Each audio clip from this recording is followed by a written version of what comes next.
Hello, my name is Snowlight. This is my Warcraft University, a YouTube series intended to give new and mid-tier players simple concepts towards playing World of Warcraft at a higher level.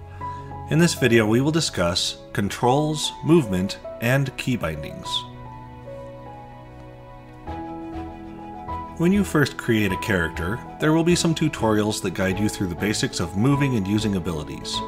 These tutorials will be enough to get you started on your Warcraft journey, but they really only scratch the surface of what is possible, and you may want to take some time to change around the controls so they are more comfortable for your playstyle. But before that, it is good to know what we've got to work with. Warcraft is primarily a keyboard and mouse video game. This means that for most people you will be pressing keys on the keyboard or clicking and moving the mouse for pretty much everything you do. Here are some of the important controls to get you going.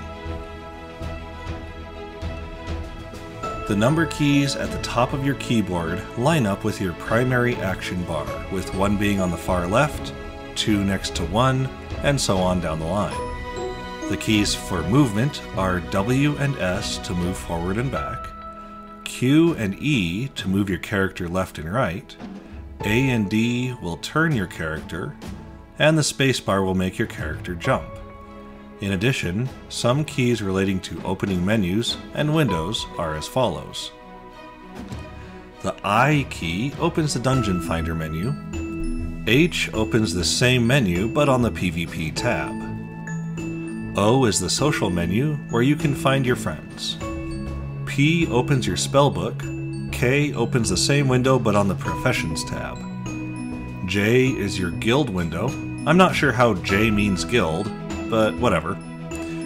L is for quest log, and M is for map. These open the same window. N is for your talents.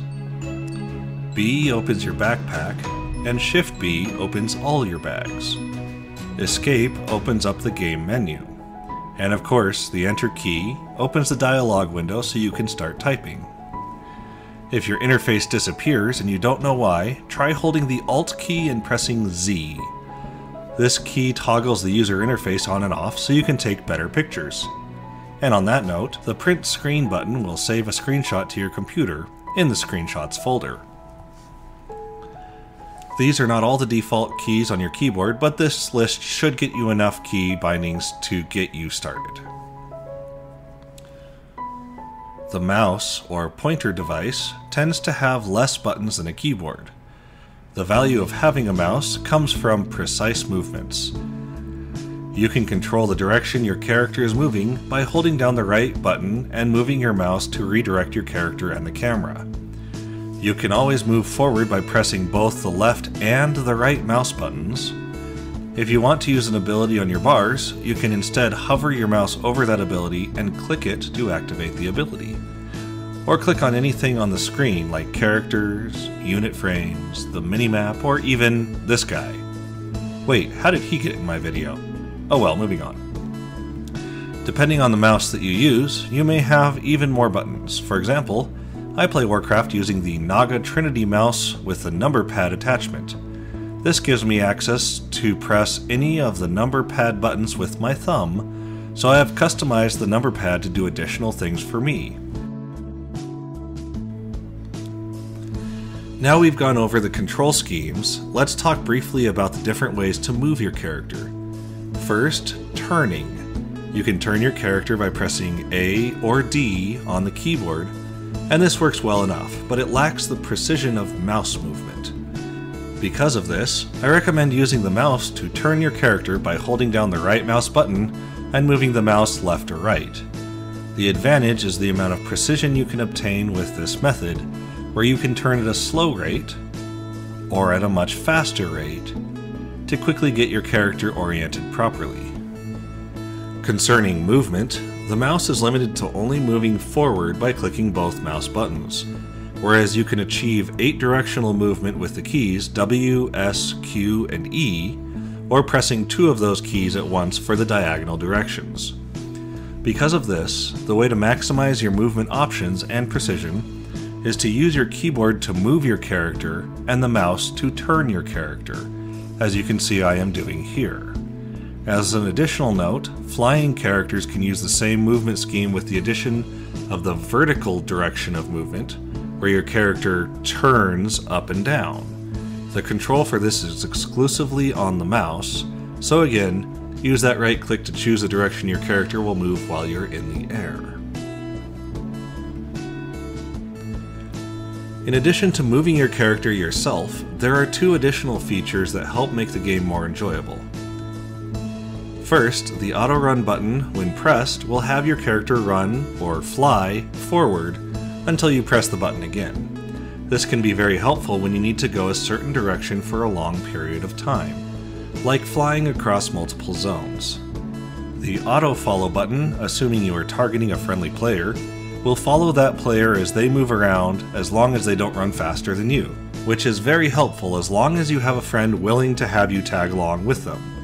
Both of these features could be very helpful if you need to step away from the game for a few moments, and because of this, I bind these buttons to the square bracket keys on my keyboard, just because these two keys aren't used for anything else already. Be careful though, if you auto-run too far or auto-follow an unwilling target, you could end up facing a dangerous enemy or even flying off the end of the world. The last control for us to look at is the chat window. This window pops up on your screen by default in the bottom left corner anytime someone says something in any channel you are in. We'll discuss more on the channels later. If you would like to say something to your friends in-game, press the enter button and you can start typing what you want to say. There are variations on this, like if you want to talk to a party of friends, a raid, an instance group, or even just to yell really loudly. But again, we'll get more into that later. Also, if the first character that you typed is a slash, you can then enter some limited console commands which will have extra effects, like /dance, /bow, /wave, or even /salute. These are animation-based commands, but there are other commands which may open a special menu, like /EC for the LVUI controls, or /M to open the macro menu. We'll get into macros in a future video, and we've already talked about LVUI extensively. Okay, we have now discussed most of the controls that will help you get started. But what if you want to put a certain command on a different key, or even a combination of keys? Let's take a minute to look at the key bindings. Start by pressing Escape on your keyboard to open the game menu, then click on the key bindings button. This will open up a window with nearly all of the game's controls. On the left, you can see that the different controls are grouped by their general functions, like the action bar button or the camera commands. The right side is the specific controls for that grouping, like each of the movement keys we discussed earlier. If you want to move away from the WSAD controls, you can do that. If you want to move the auto run button like I do, there are a few different options to make that happen. You may already have noticed that you can set two separate keys for each command, so if you really want to have two sets of movement keys, you could do that as well. The interface panel group has all of the different windows you can open, which we discussed before, as well as some we haven't talked about. Of note, on this panel there is also an option to open all your bags at once, and I prefer to have this as the B button instead of Shift B. To demonstrate, you can click on the button like this, and then press the key you want to be used for that command. Just like this. Okay, now I'm going to put that back to how I want it. If you really want it, there's also an option to unbind a key right here. And with that, I think you have enough to get you started having fun messing with the controls in the game. If you found this useful, please leave a like on the video or a comment with any questions or ideas so we can continue to work on this series. The subscribe button and the bell are there so you can see when new videos come out, if that is your desire. As always, please be positive in your guilds and help make WoW a fun place for everyone to play. Goodbye for now.